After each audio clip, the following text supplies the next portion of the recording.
یہ بابرکت محفل حضور نبی رحمت صلی اللہ علیہ وآلہ وسلم کی سیرت پاک کے تذکرے کی محفل ہے۔ میں گفتگو شروع کرنے سے پہلے اپنے دل کے احساسات اور جذبات اس تلاوت کے حوالے سے جو پروگرام کے آغاز میں کی گئی ہے آپ کے سامنے رکھنا چاہتا ہوں۔ یہ صاحب وحی پیغمبر حضرت محمد مصطفیٰ احمد مجتبیٰ صلی اللہ علیہ وسلم کے قلب اطہر پر نازل ہونے والا اللہ کا عظیم الشان اور آخری کلام ہے، حضرت انسان سے خطاب ہے۔ آپ یقین جانیں میرے پاس الفاظ نہیں ہیں کہ میں اس نوجوان کو خراج تحسین پیش کروں، اس کے والدین کے لیے بھی بہت مبارکباد کے مستحق ہیں۔ وہ ایک انتہائی منجے ہوئے قاری کی تلاوت تھی یہ، اور جس میں یعنی فن تجوید کے اعتبار سے، آواز کے اتار چڑھاؤ کے حساب سے، اور تلاوت کے اوپر اور ان آیات کے تمام مقامات اور حروف کی صفات پر گرفت کے اعتبار سے، ہر لحاظ سے دل کو چھونے والا۔ ویسے تو ظاہر ہے اللہ کے کلام کی عظمت ہے، لیکن اللہ پاک جس کو توفیق دیتا ہے اسے اس نے صوت کے ساتھ پڑھنے کی، یہ بھی اللہ کی بڑی عنایت ہے۔ بڑا سرور آیا اور دل کے اندر جیسے قرآن کے نزول کی کیفیات پیدا ہوئی۔ گرامی قدر یہ بات ذہن میں رہے کہ ماہ ربیع الاول کو عموماً ہم نے ولادت رسول صلی اللہ علیہ وسلم کے تذکرے کے ساتھ جو ہے وہ محدود کر دیا ہے۔ میں نے آپ کے لیے درود پاک کی ترغیب دینے کے لیے میں نے آیت مبارکہ تلاوت کی، اور کہ اللہ اور اس کے فرشتے نبی پر درود پڑھتے ہیں، یصلون علی النبی۔ یہاں ظاہر ہے جب اللہ کی طرف نسبت ہوتی ہے تو اس کا مفہوم اور ہوتا ہے، ملائکہ کی طرف نسبت ہوتی ہے تو اور ہوتا ہے، لیکن یصلون کے اندر ایک مفہوم یہ ہے، علماء کہتے ہیں کہ یہ مضارع کا صیغہ ہے، اور مضارع میں استمرار اور دائمی اور کنٹینیوٹی کا معنی پایا جاتا ہے، مستقل کسی عمل کے ہونے کا معنی مضارع میں پایا جاتا ہے، کہ ایک عمل مسلسل ہو رہا اور کبھی اس میں کوئی تعطل نہ آیا ہو، کبھی اس میں بریک نہ ہوئی ہو، کبھی وہ عمل رکا نہ ہو۔ اس کا مطلب یہ ہے کہ اللہ کی طرف سے جو درود کا ہدیہ ہے، یہ رحمت ہے، وہ ہمہ وقت روز ازل سے لے کر ابد تک ہمہ وقت ایک لمحے کے تعطل کے بغیر بھی حضور پر جاری ہے۔ فرشتے جو درود پڑھتے ہیں وہ بھی ہمہ وقت ہے، اور ہر وقت یعنی سال کے 12 مہینے کے 30 دن اور 4 ہفتے اور ہفتے کے 7 دن اور دن کے 24 گھنٹے اور گھنٹے کے 60 منٹ اور 60 منٹ، ہر منٹ کے 60 سیکنڈ اور پھر مائکرو سیکنڈ تک، گویا یہ مسلسل عمل ہے جو ہو رہا ہے۔ ہم نے بدقسمتی سے نبی رحمت صلی اللہ علیہ وسلم پر درود و سلام کو، حضور کے ذکر کو، حضور کی تذکیر کو ہم نے محدود کر دیا ہے۔ کہاں پہ؟ صرف اور صرف ماہ ربیع الاول کے لیے، ماہ ربیع الاول کے ساتھ ہم نے اسے مخصوص کر دیا ہے۔ یہ پہلا ظلم ہے جو امت رسول اللہ صلی اللہ علیہ وسلم نے اپنے پاک حبیب صلی اللہ علیہ وسلم کے ساتھ کیا ہے۔ ایک بات یہاں پیش نظر رہے کہ میں نے عرض کیا کہ ہم نے صرف ولادت کے تذکرے تک اسے محدود کیا ہے، لیکن ماہ ربیع الاول کی 4 نسبتیں ہیں حضور علیہ السلام کے ساتھ۔ ایک ولادت رسول، ایک بعثت رسول، ایک ہجرت رسول اور ایک رحلت رسول۔ یہ 4 چیزیں ذہن میں رکھ لیں، ولادت، بعثت، ہجرت اور رحلت۔ یہ چاروں امور جو ہیں یہ ماہ ربیع الاول میں پیش آئے ہیں۔ جو ولادت ہے حضور کی بلا شبہ وہ ماہ ربیع الاول میں ہے، جو بعثت ہے حضور کی یعنی حضور کا نبی بنایا جانا اور حضور کو پہلی وحی کا موصول ہونا، یہ بھی ماہ ربیع الاول میں ہوئی ہے۔ حضور نے جو مدینہ کی طرف ہجرت فرمائی ہے تو یہ بھی 12 ربیع الاول کو ربیع الاول کے مہینے میں ہوئی ہے، اور رحلت بھی حضور کی یعنی وفات بھی حضور کی اسی مہینے میں ہوئی ہے۔ تو اس کا مطلب ہے کہ ہم جو ولادت تک اسے محدود کرتے ہیں، اور پھر ولادت کا تذکرہ، پھر میلاد رسول، پھر اس کے حوالے سے چراغاں اور وہ سارے سلسلے جو کرتے ہیں، وہ ہم اس ذکر کو محدود کر رہے ہیں۔ جب ہم پیغام رسالت کی بات کرتے ہیں تو ان 4 پہلوؤں کے حوالے سے کوئی پیغام ہمارے سامنے ہونا چاہیے۔ سب سے پہلے میں ولادت کی بات کرتا ہوں کہ ولادت رسول صلی اللہ علیہ وآلہ وسلم گویا اپنے اندر بے شمار برکتیں لیے ہوئے ہیں۔ جب ہم برکتوں کا تذکرہ کرتے ہیں تو پھر اس کا ذکر شروع ہوگا سیدہ حلیمہ سعدیہ، وہ حضور علیہ السلام کی رضائی ماں، اور اس کائنات کے اندر ان خوش نصیب 3 لوگوں میں سے کہ جنہیں رسول اللہ صلی اللہ علیہ وآلہ وسلم کے ساتھ نسبت کے لیے چن لیا گیا۔ اور بات ذہن میں رہے کہ اس میں حلیمہ سعدیہ کا اپنا کوئی کمال بھی نہیں تھا، خود وہ کہتی ہیں کہ میں تو بوجھل دل کے ساتھ در رسول پہ حاضر ہوئی تھی۔ اور مجھے جب یہ پتا چلا کہ اب مکہ میں بڑے بڑے سرداروں کے جو بچے ہیں جن کی فوسٹرنگ کی جا سکتی تھی، جنہیں دودھ پلانے کی خدمت، اور ظاہر ہے وہ دودھ پلانے والی دائیاں اس کے بدلے میں اچھا خاصا مال لیتی تھیں، انہیں گھوڑے، اونٹ، بکریاں، درہم و دینار، چاندی اور سونا دیا جاتا تھا. تو ہر دائی کے ذہن میں یہ تھا کہ کسی بڑے قریشی اور ہاشمی سردار کے گھر پہ جائیں، وہاں سے اچھا مال و متاع ملے گا. جس کو بھی معلوم پڑ گا کہ عبد المطلب کا یتیم پوتا ہے، عبداللہ کا در یتیم ہے، تو وہ کنی کترا جاتی کہ یہاں سے کچھ ملنے والا نہیں ہے. کیوں کہ عبد المطلب جو ہیں وہ تو صدا کے سخی ہیں، جو کچھ ہوتا ہے وہ لٹا دیتے ہیں، اور باپ سر پہ سایہ ہے نہیں، ماں جو ہے وہ قسم پرسی کے عالم میں، اس نے کیا کچھ دینا دلانا ہے. یعنی ہر ایک نے کرنی کترائی. لیکن اللہ کریم نے یہ برکت، یہ سعادت حلیمہ سعدیہ کے حصے میں لکھ رکھی تھی. یہ بیمار اونٹنی کی وجہ سے، کمزور اونٹنی کی وجہ سے ذرا دیر سے پہنچی، اور ایک یہی بچہ باقی بچا تھا. اور اسی کو وہ جب دل کے ساتھ کہتے ہیں میں در مصطفیٰ پہ داخل ہوئی، لیکن میں جب اندر داخل ہوئی تو حضور علیہ السلام اپنی والدہ کے پہلو میں لیٹے تھے، اور میں نے آپ کے سینہ اقدس پہ ہاتھ رکھا. کہتی ہیں کہ اس سینہ اقدس پہ ہاتھ رکھا تو حضور مسکرائے، اور بچے یوں بھی مسکرا دیتے ہیں بلا وجہ بھی، لیکن خدا کی قسم اس مسکراہٹ کے اندر ایک پیغام تھا، اس کے اندر ایک متانت تھی، ایک وقار اور سکینت تھی. مجھے پیغام دے رہی تھی یہ مسکراہٹ کہ حلیمہ تم نے بڑے نفع کا سودا کیا ہے. اس ننھے یتیم عبداللہ کی نسبت سے اب تیرا مقدر اللہ نے چمکانے کا فیصلہ کر لیا ہے. اور سیدہ حلیمہ سعدیہ کا مقدر ایسا چمکا کہ 14.5 صدیاں گزر گئی ہیں، اور آج نیلی مسجد کے اندر اللہ کے رسول کی امتی اس حلیمہ سعدیہ کا نام بڑی عقیدت اور محبت سے لے رہے ہیں، اس لیے کہ وہ اس کی نسبت محمد مصطفیٰ سے ہو رہی ہے. ولادت کا پیغام یہ ہے کہ حضور کا وجود اس کائنات کے لیے باعث برکت ہے. حضور کی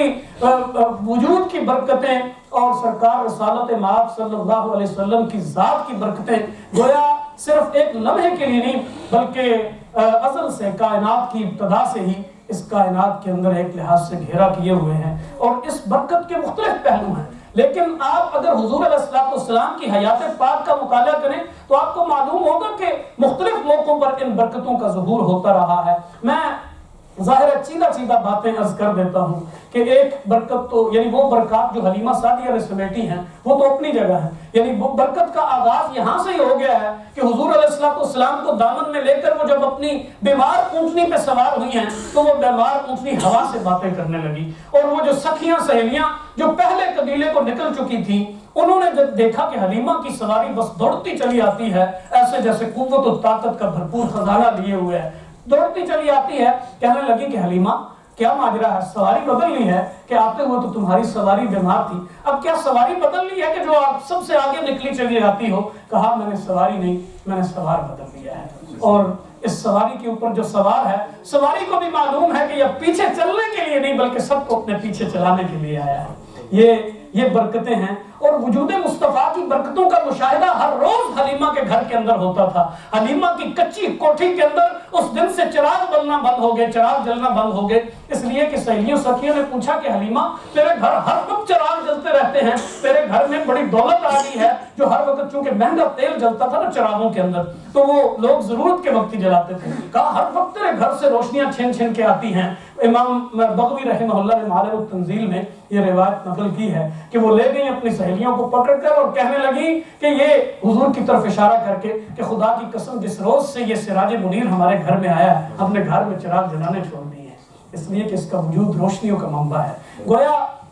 اور پھر حلیمہ کے جانور جو ہے نا وہ جب باہر جاتے ہیں تو وہ چر چپ کر آتے ہیں، موٹے تازے، وہ بھوکے اور قحط کے مارے وہ جانور اب جو ہے وہ سیر ہو کر آتے ہیں، اونٹنیوں کے تھن دودھ سے بھرے رہتے ہیں، اور فصلیں اور قبیلہ بنو سعد بھی ان برکتوں کو سمیٹ رہا ہے. ہر پھل دار جو اشجار ہیں وہ ان کی ٹہنیاں جھک جھک کر آتی ہیں اپنا پھل لٹانے کے لیے. گویا ہر چیز کے اندر ایک باغ و بہار ہے. یہ حضور کی وجود کی برکتیں ہیں. لیکن میں اسے اس قصے کو مختصر کرتے ہوئے آگے بڑھتا ہوں. 20-21 سال کی عمر ہے. میں حضور علیہ السلام کی وجود پاک کی اور آپ کی ذات بابرکات کی جو ہے نا وہ برکتوں کے حوالے سے اور حضور کی عظمتوں کے حوالے سے بات کر رہا ہوں جو ولادت کا پیغام ہے کہ 20-21 سال کی عمر میں یمن سے ایک زبیدی تاجر آیا ہے اور ابو جہل کے ساتھ اس کا کوئی معاملہ ہوا، اور ایک دوسری روایت میں عاص بن وائل سہمی کے ساتھ، اور انہوں نے وہ اس سے مال لے لیا اور اس کے پیسے دینے سے انکار کر دیا. اس وقت اس ہاشمی جوان کی گویا کڑیل جوانی کا یہ زمانہ ہے. اور حضور علیہ السلام یعنی محمد ابن عبداللہ کے نام سے صادق و امین معروف ہیں، یہ آگے بڑھتے ہیں اور اس زبیدی تاجر کے لیے برکت کا پیغام بن جاتے ہیں۔ وہ جو ہر طرف سے مایوس ہے، اس گھٹا ٹوپ اندھیرے کے اندر اور اس ناانصافی کے ماحول کے اندر، اس گندے معاشرے کے اندر کوئی اس کے لیے آواز اٹھانے والا نہیں ہے، لیکن اس مظلوم کے ساتھ دھڑا کر کے اگر کوئی کھڑا ہوتا ہے تو عبداللہ کا در یتیم محمد ابن عبداللہ ہے، وہ آمنہ کا لال ہے، وہ اس شان سے کھڑا ہوتا ہے کہ ابو جہل تھر تھر کانپتا ہوا اس کا حق آ کے ادا کر دیتا ہے۔ اور پھر یہی صادق و امین، وہ جو مشہور واقعہ ہے کہ کعبۃ اللہ کی تعمیر نو ہوئی اور جب حجر اسود کو رکھنے کا وقت آیا تو ظاہر ہے بہت سارے قبائل تھے، تو ہر قبیلے کی کوشش تھی کہ یہ شرف ہمارے قبیلے میں رہے کہ حجر اسود ہم نے یہاں پہ رکھا تھا، بس اس کے اوپر تلواریں نکل آئیں، خون میں ڈبو کر جو نا انگلیاں، وہ ایک عہد کرتے تھے، خون رکھا جاتا اس میں سب انگلیاں ڈبوتے اور ایک عہد کرتے کہ ہم جو ہے وہ مر جائیں گے، کٹ جائیں گے، گردنیں کٹا دیں گے، اس عمل سے پیچھے نہیں ہٹیں گے۔ ایک بوڑھے معتبر نے کہا کہ بھی نادانو، اب اس بات پہ بھی تم تلواریں نکالو گے، اللہ کے گھر کا تقدس خراب کرو گے، کوئی مل بیٹھ کے فیصلہ کر لو۔ اور خود ہی اس نے فیصلہ سنایا کہ ابھی کوہ صفا کی طرف سے، باب الصفا سے کوئی شخص جو بھی اندر آیا اس حرم کعبہ میں داخل ہوا، اسے فیصلہ کرنے والا بنا لو، اسے حکم بنا لو اور اس کا فیصلہ مان لو۔ ابھی یہ بات کر کے وہ فارغ ہوا تھا کہ کوہ صفا سے گویا ایک چاند طلوع ہو پڑا، دیکھا کہ ایک روشن پیشانی والا اور نورانی چہرے والا ایک نوجوان چلا آ رہا ہے، یہ 35 سالہ محمد ابن عبداللہ ہے۔ سب لوگوں نے دور سے دیکھا تو پکار اٹھے کہ جاء الصادق والامین، وہ دیکھو صادق و امین آ گیا ہے اب تو۔ اور حضور علیہ السلام نے کیسا حکیمانہ فیصلہ فرمایا، یعنی وجود مصطفیٰ کی برکت یہ ہے کہ حضور نے اس بڑے ایک جو ہے نا وہ جنگ و جدل کے ماحول کو بالکل بدل کر رکھ دیا۔ ان سارے قبائل کے لیے حضور ایک لحاظ سے برکت کا پیغام بن گئے۔ آپ صلی اللہ علیہ وسلم نے ایک چادر بچھائی، اس کے اندر حجر اسود کو رکھا، سب قبائل کے سرداروں کو بلایا کہ اسے اوپر اٹھاؤ، سب نے اس کے اندر حصہ لیا اور سرکار رسالت مآب صلی اللہ علیہ وسلم نے اپنے ہاتھ دست اقدس سے اٹھا کر حجر اسود کو اس کے مقام پہ نصب کر دیا۔ گویا یہ برکت مصطفیٰ جو ہے نا وہ ان قبائل کے لیے امن کی ضمانت بن گئی۔ بہرحال وقت کی قلت ہے، میں مختصر کر رہا ہوں چند واقعات۔ اس کے بعد بعثت ہے حضور کی، بعثت مصطفیٰ صلی اللہ علیہ وآلہ وسلم کا پیغام کیا ہے؟ حضور علیہ السلام وحی لے کر آئے ہیں نا، لیکن بعثت مصطفیٰ کا پہلا پیغام یہ ہے کہ وحی کا وہ سلسلہ جو 610 سالوں سے معطل تھا، 610 سال ہو چکے تھے اس بات کو کہ جب اللہ کی طرف سے رسالت کا یعنی اللہ کی طرف سے پیغام لے کر وحی لے کر کوئی فرشتہ اس زمین کے اوپر اترا تھا، سیدنا عیسیٰ ابن مریم سلام اللہ علیہ، ان کے اوپر آخری وحی اتری تھی اور اس کے بعد وحی کا سلسلہ منقطع تھا۔ یہ فترۃ الوحی کا زمانہ 610، گویا 610 سالوں کے بعد بعثت کا پیغام یہ ہے کہ رسول اکرم صلی اللہ علیہ وسلم کو غار حرا کے اندر جو وحی عطا ہوئی ہے، انسانوں کا رابطہ ان کے خالق کے ساتھ 610 سالوں کے بعد بحال ہوا ہے بشکل وحی۔ یعنی ویسے جو ٹوٹی پھوٹی تعلیمات موجود تھیں ان کے تذکرے ضرور ادھر ادھر موجود تھے، صحف ابراہیم و موسیٰ وہ باتیں بھی موجود تھیں اور تورات اور انجیل کے اسباق بھی موجود تھے، لیکن انسان اپنے خالق سے کٹ چکا تھا، انسان اپنے رب کی معرفت کھو چکا تھا، انسان اپنے بنانے والے پیدا کرنے والے رب سے دور ہو چکا تھا۔ رب کی اس معرفت کو اور اس ٹوٹی ہوئی کڑی کو دوبارہ ملایا ہے محمد مصطفیٰ صلی اللہ علیہ وآلہ وسلم کی بعثت نے۔ اور پھر بعثت رسول کا ایک پیغام یہ ہے، میری مائیں اور بہنیں یہاں بیٹھی ہیں، میں آپ کی توجہ کے لیے عرض کرتا ہوں کہ بعثت مصطفیٰ کا پیغام ہے کہ حضور اقرأ بسم ربک الذی خلق، یہ پہلی وحی پر مشتمل 5 آیتوں کا سبق لے کر جب گھر میں داخل ہوئے ہیں، مولانا صاحب نے ذکر فرمایا ہے زملونی، حضور نے وہ کیفیت جو ہے اس کیفیت کے اندر وہ ایک خاتون خانہ ہے کہ جس نے انہیں وہ ساری تسلی اور تشفی، اور اس تسلی اور تشفی کے جو الفاظ ہیں وہ گویا پیغمبرانہ اوصاف کو سیدہ خدیجہ الکبریٰ نے کھول کر سامنے رکھ دیا ہے۔ فرمانے لگی کہ انک لتصل الرحم انت وتقر الضیف وتحمل الکل وتکسب المعدوم وتعین علی نوائب الحق، کہ اللہ آپ کو کیسے رسوا کرے گا، آپ کو اللہ ضائع نہیں کرے گا، اس لیے کہ آپ تو لتصل الرحم صلہ رحمی کرتے ہیں، وتقر الضیف مہمانوں کی ضیافت کرتے ہیں، وتحمل الکل درماندوں کا بوجھ اٹھاتے ہیں، وتکسب المعدوم اور بے کسوں اور فقیروں اور مجبوروں اور مقہوروں کو آپ اپنے ہاتھوں سے کما کر کھلاتے ہیں، وتعین علی نوائب الحق، آپ تو حق کی حمایت میں ہمیشہ کھڑے رہتے ہیں، معاون حق ہیں۔ گویا یہ پیغمبرانہ اوصاف ہیں جو سیدہ خدیجہ الکبریٰ کی زبان اقدس سے ادا ہو رہے ہیں۔ اور اس کے بعد جب حضور علیہ السلام نے ساری کیفیت سنائی تو انہوں نے کیا کہا؟ اشہد انک رسول اللہ، آپ اللہ کے رسول ہیں۔ یعنی ظاہر حضور علیہ السلام نے وہ اپنے ناموس کے بارے میں، وہ جبرائیل امین کی آمد کے بارے میں بتایا، تو وہ جو پہلی کتابوں سے روایات چلی آتی تھیں سیدہ کے ذہن میں وہ تھیں۔ اس لحاظ سے میں یہ کہنے پر مجبور ہوں، میری مائیں اور بہنیں فخر سے سر اٹھا کے اس بات کو کہیں کہ اس امت کا آغاز ایک عورت سے ہوا ہے۔ یہ امت اگر بننا شروع ہوئی ہے تو اس کی بنیاد ایک عورت نے رکھی ہے، وہ سیدہ خدیجہ الکبریٰ ہیں۔ حضور علیہ السلام کی پہلی امتی وہ ایک عورت ہیں۔ عورتوں کو اس سے بڑھ کر شرف اور تقدیس اور تکریم اور مقام کیا چاہیے کہ اس امت کا آغاز ایک عورت سے ہوا ہے۔ اور پھر یہ بعثت کا پیغام یہ بھی ہے کہ حضور علیہ السلام نے اپنی اس بعثت کے اندر، یعنی وحی کی بحالی ہو گئی، امت کا آغاز ہو گیا، حضور نے سب سے پہلی توجہ احترام آدمیت کی طرف کی۔ یعنی جو معاشرے کی کریم تھی نا، وہ چھٹ چھٹ کر معاشرے کے موتی حضور نے گویا پلکوں سے چن لیے۔ کون تھے؟ ابو بکر تھے، جناب عثمان ابن عفان تھے، جناب علی ابن طالب تھے، جناب زید بن حارثہ تھے، جناب سعد ابن ابی وقاص تھے، جناب طلحہ ابن عبداللہ تھے، جناب عبد الرحمن ابن عوف تھے، جناب ابو عبیدہ ابن الجراح تھے۔ یعنی یہ معاشرے کی کریم تھی۔ ان ہیروں کو اپنے دامن میں رسول اکرم صلی اللہ علیہ وآلہ وسلم نے سمیٹا اور ایک الگ اور انوکھے معاشرے کی ابتدا کر دی، ایک معاشرے کی بنیاد رکھ دی، ایک سوسائٹی ایسی کہ جو سب کے لیے جو ہے وہ ایک یعنی نمونہ بن جائے، رہتی دنیا تک کے لیے ایک نمونہ بن جائے۔ با صفا، با وفا، پاکیزہ انسانوں کی ایک جماعت حضور نے تیار کی اور احترام آدمیت کی بنیاد رکھ دی۔ اور وہ کس طرح سے رکھی کہ معاشرے کے پسے ہوئے طبقات کی طرف حضور نے توجہ فرمائی، اور پھر ان پسے ہوئے طبقات کے اندر سب سے پہلے غلاموں کا نمبر آتا ہے۔ وہ غلام جو اس معاشرے کے اندر ان کی کوئی حیثیت نہیں تھی۔ بعثت رسول کا پیغام یہ ہے کہ حضور صلی اللہ علیہ وسلم نے ان معاشرے کے ان غلاموں کی عزت بحال کی اور انہیں انسانیت کا درجہ دیا، بتایا کہ یہ بھی تمہاری طرح کے انسان ہیں، اور ہر طرح کی فضیلت کا اللہ کے رسول نے انکار کیا، اور اس کی طرف میں آگے جا کے اشارہ کروں گا، لیکن صرف ایک مثال لے لیں۔ سیدنا بلال حبشی رضی اللہ تعالیٰ عنہ، یہ رسول اکرم صلی اللہ علیہ وسلم کے گویا ان غلاموں میں سے ہیں کہ جس نے غلامی کی بدترین شکل دیکھ رکھی تھی، جس کا آقا امیہ بن خلف اسے جانوروں کی طرح سے پیٹا کرتا تھا، اور بات بے بات بلا وجہ انتہا درجے کے تعذیب و تشدد کا نشانہ بناتا تھا۔ یہی بلال دامن مصطفیٰ میں آیا، روز بروز ترقی کرتا ہوا اس نہج پہ، اس مقام پہ پہنچا کہ اللہ کے رسول معراج کے سفر سے واپس تشریف لائے، اور فجر کے بعد مصلی رسول پر اللہ کے رسول نے فرمایا کہ اے بلال،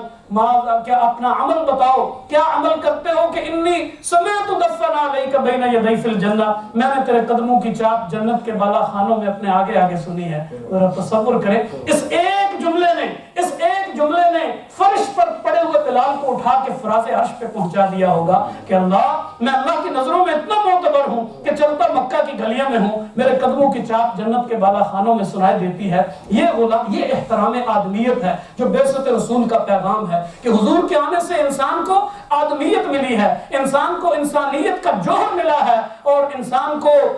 جو ہے وہ اس کا اصل شرف ملا ہے۔ وہ جو کسی نے کہا کہ لاکھوں سلام اس آقا پر، بت لاکھوں جس نے توڑ دیے، دنیا کو دیا پیغام سکون، طوفانوں کے رخ موڑ دیے، اس محسن اعظم نے کیا کیا نہ دیا، انسانوں کو دستور دیا، منشور دیا، کچھ راہیں بھی کچھ موڑ دیے۔ کیا یعنی خوبصورت وہ کلام ہے شاعر کا، وہ کہتا ہے کہ یہ تو سارے احسان ہیں اس محسن اعظم کے کہ اس نے انسانوں کو دستور دیا، انہیں بتایا کہ تم نگاہ رب کے اندر برابر ہو، وحدت انسانیت کا سبق انہیں سکھلایا، انہیں بتایا کہ انا خلقناکم من انفسکم، فرمایا کہ یا ایھا الناس اتقوا ربکم خلقکم من نفس واحدہ، تم ایک باپ کی اولاد ہو، لا فضل لعربی علی عجمی ولا عجمی علی عربی ولا لاسود علی احمر ولا لاحمر علی اسود۔ اور یہ سارا پیغام کس نے دیا؟ کالے اور گورے کی تمیز مٹائی۔ اور یہ بات آج اور اس سے پہلے انسانوں کو سمجھ نہ آئی۔ اقبال رحمہ اللہ نے کیا کمال کی جو ہے وہ جاوید نامہ کے اندر انہوں نے اس سارے معاملے کا نقشہ کھینچا، یعنی حضور کی بعثت سے جو تبدیلی آئی ہے، جو بعثت رسول کا پیغام ہے، وہ کہتے ہیں کہ روح ابو جہل، یعنی ابو جہل کی روح جو ہے وہ نوحہ پڑھنے کے لیے آئی ہے کعبۃ اللہ کے اندر. یعنی خود ابو جہل تو مر چکا ہے. اقبال رحمہ اللہ اپنا ایک تخیل پیش کر رہے ہیں. وہ کہتے ہیں کہ ابو جہل کی روح آئی اور اس نے کعبہ کے پردوں کو پکڑ کر کعبہ سے جو ہے نا وہ جڑ کر کچھ باتیں کی اور کہنے لگا کہ سینہ ما از محمد داغ داغ از دم او کعبہ را گل شد چراغ، کہ میرا سینہ جو ہے وہ محمد صلی اللہ علیہ وسلم کی دعوت سے گویا داغ داغ ہے، میں اندر سے ٹوٹ چکا ہوں. یہ کیسی دعوت ہے کہ مذہب او قاطع ملک و نسب، اس کا مذہب تو ملک و نسب کی جڑ کاٹ دینے والا ہے. یعنی کوئی کسی کو ملک کی بنیاد پر فضیلت حاصل ہوتی ہے، کسی کو نسب کی بنیاد پر فضیلت حاصل ہوتی تھی. ہم ہاشمی اور قریشی تھے تو ہمارا نام تھا. اس نے آ کر بتایا کہ نہیں بلال بھی تمہاری طرح کا ہے. اور پھر از قریش و منکر وہ فضل عرب، اس نے تو عربوں کی فضیلت کا اور قریشیوں کی فضیلت کا انکار کیا ہے. در نگاہ او یکے بالا و پست، اس کی نگاہ میں چھوٹا اور بڑا سب برابر ہیں. با غلام خیش پر یک خان نشست، یہ اپنے غلاموں کے ساتھ ایک ہی نشست پر بیٹھ جاتا ہے، ایک ہی جگہ پر اپنے غلاموں کے ساتھ بیٹھ جاتا ہے. قدر احرار عرب نشناختہ، اسے تو عرب کے آزاد منشوں کی قدر ہی معلوم نہیں. اسے یہی پتہ نہیں کہ ہم عرب جو ہیں وہ کتنی عظیم قوم ہیں اور ہم کتنے سپیریئر ہیں اور کتنے بڑے ہیں، مافوق الفطرت ہیں. باقلفتان حبش در ساختہ، حبش کے کمزور غلاموں کے ساتھ ہی اٹھتا بیٹھتا ہے. احمراں با اسوداں آمیختن، اس نے کالوں کو گوروں کے ساتھ ملا دیا ہے. آبرو دود مان ریختن، اس نے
بڑوں کی آبرو کو خاک میں ملا دیا ہے. یعنی یہ گویا بعثت رسول کا پیغام یہ ہے کہ اللہ کے رسول نے مساوات اور برابری کا درس دیا ہے. اور پھر پسے ہوئے طبقات کو حضور نے اٹھایا ہے. کس نے ذروں کو اٹھایا اور صحرا کر دیا، کس نے قطروں کو ملایا اور دریا کر دیا، کس کی حکمت نے یتیموں کو کیا در یتیم اور کس نے غلاموں کو زمانے بھر کا مولا کر دیا. یعنی غلام زادے تھے 28 لاکھ مربع میل کا حکمران عمر فاروق اس بلال حبشی کے ہاتھ چوم کے کہتا ہے انت سیدنا یا بلال، اے بلال تو ہمارا سردار ہے، تو ہمارے سر کا تاج ہے. یہ تصور، یہ فخر، یہ آدمیت کو احترام، یہ انسانیت کو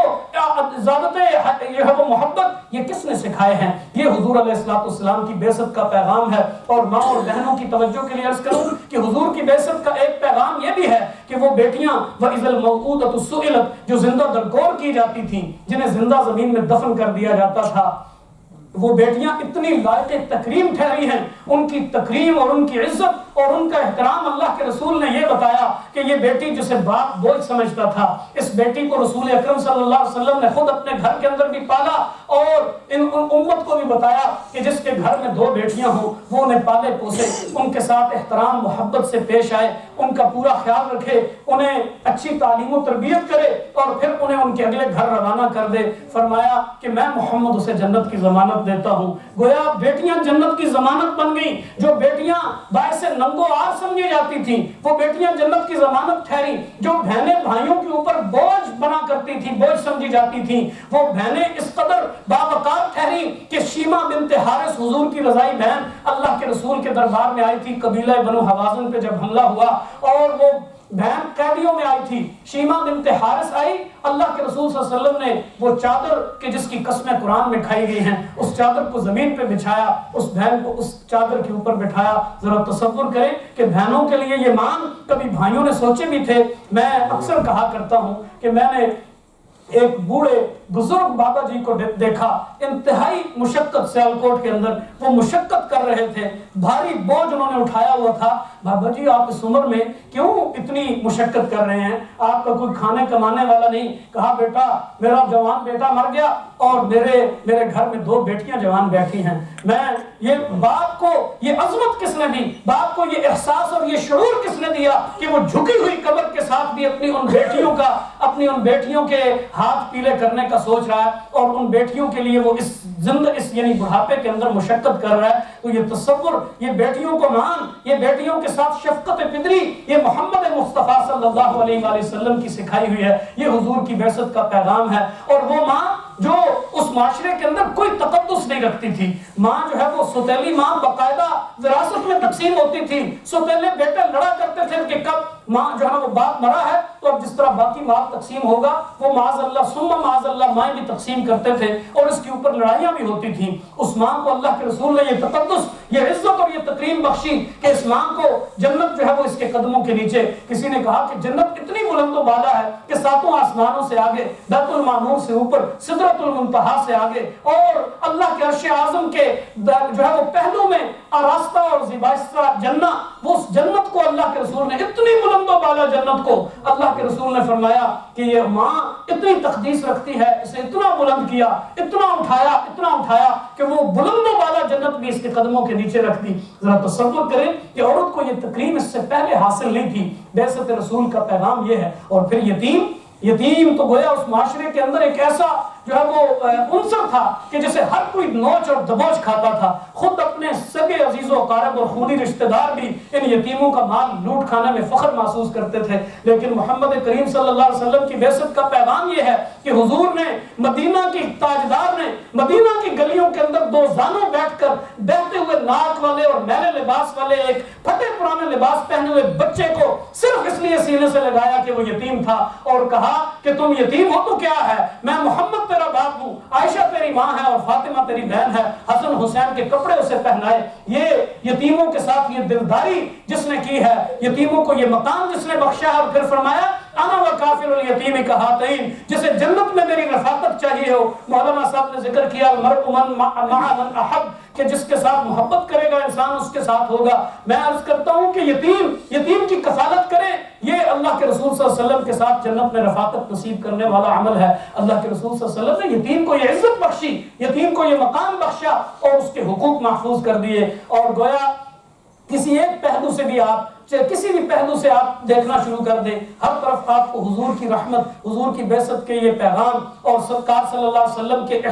جو احسانات ہیں اس معاشرے اور انسانوں کے اوپر، ان کی مختلف جھلکیاں نظر آئیں گی۔ گرامی قدر، وقت کی قلت ہے، میں بڑے اختصار سے آگے بڑھ رہا ہوں۔ ہجرت ہے، ہجرت بھی اسی مہینے کے اندر ہوئی۔ ہجرت کا ایک پیغام اگر میں 2 لفظوں میں کہوں تو ہجرت کا پیغام یہ ہے کہ اس کائنات کی ہر چیز سے بڑھ کر ایمان باللہ، اللہ کی ذات پر ایمان، یہ ساری کائنات سے بڑھ کر عزیز ہے۔ گویا تجارت نہیں، زراعت نہیں، صنعت نہیں، حرفت نہیں، بھیڑ نہیں، بکری نہیں، درم نہیں، دینار نہیں، سونا نہیں، چاندی نہیں، والد نہیں، والدہ نہیں، امن نہیں، چمن نہیں، وطن نہیں، اولاد نہیں، کچھ بھی نہیں، ساری چیزیں مکہ میں چھوڑ کر ابوابن العرب کی طرح وہ جب نکلنے کا ارادہ کیا، صہیب رومی نے جب انہوں نے ہجرت کا ارادہ کیا، کفار نے گھیر لیا، کہا اس مکہ کے اندر رہ کر تم نے بڑا مال کمایا ہے، اب وہ دے کر جا سکتے ہو ورنہ نہیں جا سکتے۔ اب ایک طرف ایمان تھا، ایک طرف وہ معلوم متاع تھا، ساری زندگی کی کمائی تھی، اور بڑے فخر سے، بڑے دل گردے کے ساتھ، پورے شرح صدر کے ساتھ صہیب رومی نے فیصلہ کیا کہ میں وہ فلان جگہ پہ میرا سونا اور چاندی اور سارا مال و متاع چھپا ہوا ہے، جاؤ وہ خزانہ لے لو، مجھے دامن مصطفیٰ میں پناہ لینے دو۔ یہ شخص چل دیا، اللہ کا قرآن اترا، وَمِنَ النَّاسِ مَن يَشْرِي نَفْسَهُ ابْتِغَاءَ مَرْضَاتِ اللَّهِ وَاللَّهُ رَءُوفٌ بِالْعِبَادِ۔ اور اللہ کے رسول کی بارگاہ میں جب پہنچے مدینہ میں تو دور سے حضور نے دیکھا کہ صہیب رومی چلا آتا ہے، فرمایا ربح البیع، کیا شاندار سودا کر کے آئے ہو، کتنی اعلیٰ تجارت کی ہے، کائنات کی ہر چیز لٹا آئے ہو، اپنے ایمان کو عزیز اور مقدم رکھا ہے۔ ہجرت رسول کا پیغام یہ ہے کہ ایمان سب سے افضل ہے، ایمان باللہ سب سے بڑی دولت ہے، کائنات کی ہر چیز ایمان کے لیے قربان کی جا سکتی ہے۔ اور رحلت مصطفیٰ کا پیغام یہ ہے کہ الیوم اکملت لکم دینکم واتممت علیکم نعمتی ورضیت لکم الاسلام دینا، ہم نے آج کا دن دین تمہارا مکمل کر دیا، گویا رحلت مصطفیٰ سے دین مکمل ہو گیا۔ اب کیا ہے؟ فَلْيُبَلِّغُ الشَّاهِدُ الْغَائِبُ، ہر یہاں موجود شخص بس اسے غائب تک پہنچا دے، ہم داعی بن کر کھڑے ہو جائیں۔ اللہ کے رسول کی رحلت کا پیغام یہ ہے کہ انا خاتم النبیین، میں چونکہ خاتم النبیین ہوں، میرے بعد نبی کوئی نہیں، اس لیے تم میں سے ہر فرد اب داعی ہے۔ وہ پیغام جو رسول اللہ صلی اللہ علیہ وآلہ وسلم نے غار حرا میں آخری نبی کے طور پر آخری وحی جو اللہ سے وصول کی ہے، گویا اس وحی کا امین میں بھی ہوں، اس وحی کے امین آپ بھی ہیں۔ اس امت کا ایک ایک فرد شرق سے لے کر غرب تک، شمال سے لے کر جنوب تک، ایشیا اور افریقہ میں، صحراؤں میں اور دریاؤں میں، ہر طرف جو ہے وہ ایک ہی، وہ ہر امتی اس پیغام کا حامل ہے۔ اگر رحلت مصطفیٰ کا پیغام یہی ہے کہ اگر تم ناکام ہوگے دعوت کے اس کام میں تو روز محشر حضور سے نظریں ملا نہ پاؤ گے۔ اللہ کے حضور، اللہ کے رسول جب حوض کوثر پہ انتظار کریں گے تو انتظار کی جو ہے وہ زحمت ہم بھی اٹھائیں گے، لیکن جب وہاں پہنچیں گے تو کہیں ایسا نہ ہو کہ فرشتے دھکے دے کر کہیں کہ غیروا اور احدثوا بعدک، انہوں نے تو دین میں تبدیلیاں کر دی، یہ تو بدعات کا جو ہے نا وہ کاروبار کرنے لگے، انہوں نے تو آپ کے دین کو چھوڑ دیا، یہ تو آپ کے نام لیوا ہی نہیں تھے، انہوں نے تو صرف جو ہے وہ آپ کے نام کی مالا جپی ہے، ورنہ پیغام یہ بھول گئے تھے۔ حضرات گرامی، یہ وہ ہستی، اس کے ساتھ وابستہ یہ سارے پہلو، ان سارے پہلوؤں کے حوالے سے جو پیغام ہیں وہ آپ اپنے سامنے رکھیں۔ اور میں آخر میں جو ہے وہ عنایت پروفیسر عنایت علی خان کی وہ مشہور نعت جو انہوں نے کہی ہے، گویا انہوں نے آنکھیں کھول دی ہیں ہماری۔ وہ کہتے ہیں کہ کسی غم گسار کی محنتوں کا یہ خوب میں نے صلہ دیا، کہ جو میرے غم میں گھلا کیا اسے میں نے دل سے بھلا دیا، جو جمال روح حیات تھا، جو دلیل راہ نجات تھا، اسی راہبر کے نقوش پا کو مسافروں نے مٹا دیا، میں تیرے مزار کی جالیوں ہی کی مدحتوں میں مگن رہا۔ ہم یہی تو کام کرتے ہیں، ہم نام جپتے ہیں اور مصطفیٰ کے مزار کی جالیوں کی بات کرتے ہیں، حضور کے ساتھ نسبتوں کی بات کرتے ہیں، حضور کے پیغام کو بھولے ہوئے ہیں۔ تیرے دشمنوں نے تیرے چمن میں خزاں کا جال بچھا دیا، تیرے حسن خلق کی ایک رمق بھی میری زندگی میں نہ مل سکی، تیرے حسن خلق کی ایک رمق میری زندگی میں نہ مل سکی، میں اسی میں خوش ہوں کہ شہر کے در و بام کو تو سجا دیا، لائٹیں، چراغاں، دیگیں، کھانے اور یہ سارے کام کر کے ہم سمجھتے ہیں ولادت مصطفیٰ کا حق ادا کر دیا، پیغام مصطفیٰ کا حق ادا کر دیا، سیرت مصطفیٰ عام ہو گئی۔ نہیں میرے بھائیوں، حسن خلق کی رمق چاہیے، حضور کے حسن خلق کے استعارے چاہیے، اپنے کردار کے اندر، اخلاق کے اندر حضور کا کامل نمونہ چاہیے۔ امت کو دکھانا ہوگا کہ وہ جو صادق و امین تھا اس کی امت اتنی خائن کیوں ہے، وہ جو سچا تھا اس کی امت جھوٹی کیوں ہے، وہ جو امین تھا اس کی امت بددیانت کیوں ہے، کرپٹ کیوں ہے، وہ جو یتیموں کا وارث اور والی تھا اس کی امت یتیموں کو ٹھوکروں پہ کیوں رکھی ہوئی ہے۔ خود ہمارے معاشرے کے اندر، میں انڈو پاک کی بات کر رہا ہوں، ہمارے معاشرے کے اندر چچے جو ہیں وہ یتیم بھتیجوں کا مال کھا جاتے ہیں، بیوہ بھابیوں کے ساتھ بدسلوکی کرتے ہیں۔ یہ اس امت، یہ اس نبی کی بات ہو رہی ہے جس کے لیے جناب ابو طالب نے کہا تھا کہ سماد الیتامى وعصمۃ للارامل، جو یتیموں کا پالن ہار ہے، جو عصمۃ للارامل، بیواؤں کا غم گسار اور دستگیر ہے۔ گویا اس نبی کی امت کے یتیموں اور بیواؤں کے ساتھ یہ سلوک کرے، اس نبی، سچے نبی کی امت جھوٹ بولے، سچے نبی کی امت جو ہے وہ فراڈ کرے اور دھوکے کرے، یہ کہاں کا تصور ہے؟ یہ حسن مصطفیٰ کے ساتھ، یہ سیرت مصطفیٰ کے ساتھ انصاف نہیں ہے۔ میرے بھائیوں، ہم کہتے ہیں تیرے سور و بدر کے، علامہ عنایت علی خان کہ تیرے سور و بدر کے بعد میں ورق الٹ کے گزر گیا، مجھے صرف تیری حکایتوں کی روایتوں نے مزہ دیا، ہم کہانیوں میں گم ہو گئے ہیں۔ اور پھر کبھی اے عنایت کم نظر، تیرے دل میں یہ کسک ہوئی، کبھی دل میں کوئی شور اٹھا، کبھی دل میں کوئی درد جاگا، تیرے دل میں یہ کسک ہوئی کہ جو تبسم رخ زیست تھا اسے میرے غم نے رلا دیا، کہ وہ میرے غم کے اندر راتوں کو روتا رہا، پوری رات اپنے رب کے حضور ہاتھ اٹھائے، حضور کے پاؤں مبارک متورم ہو گئے، سوج گئے اور حضور فرما رہے ہیں ان تعذبہم فانہم عبادک وان تغفر لہم فانک انت العزیز الحکیم۔ اور گرامی قدر بس آخری لمحات میں عرض کرتا ہوں، سیدنا علامہ اقبال رحمہ اللہ وہ ہمیں پیغام دے رہے ہیں، وہ کہتے ہیں کہ شب بگریستم شب پیش خدا بگریستم زار، رات میں اپنے رب کے حضور زار و پتار رویا اور میں نے عرض کی کہ چرا مسلمان رازارن دخارن، کہ اللہ یہ تیرے مسلمان بندے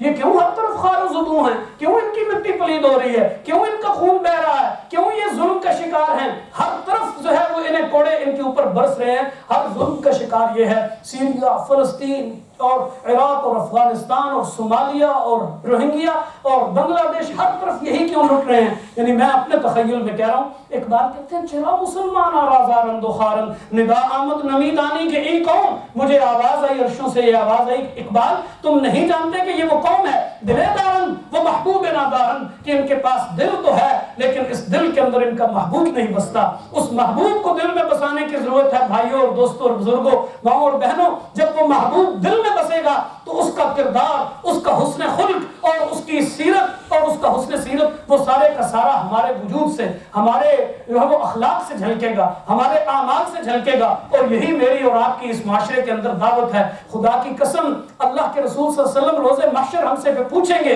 کہ تمہارے ہمسائے میں جو ٹام، جو جیکسن، جو